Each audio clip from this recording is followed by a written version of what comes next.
آج جب یہ فیصلہ سنا دیا گیا اس جوڈیشل ڈیسیژن کے ہوتے ہوئے اور یہ کہتے ہوئے کہ اس جوڈیشل ڈیسیژن کا اس پہ کوئی بیرنگ نہیں ہے،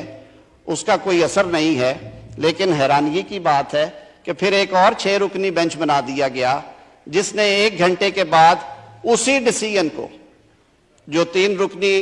سینئر پیونی جج صاحب نے صادر کیا تھا، ایک 6 رکنی بینچ جس میں سینئر ججز کی موجودگی میں انہیں نظر انداز کرتے ہوئے ایک بینچ تشکیل دے کے اس ڈیسیژن کو ختم کیا گیا، وہ پروسیڈنگز کلوز کی گئی۔ تو میرا یہ سوال ہے کہ ہم کس ڈائریکشن میں جا رہے ہیں؟ ایک طرف تو یہ کہا گیا کہ اس ڈیسیژن کی کوئی حیثیت نہیں ہے،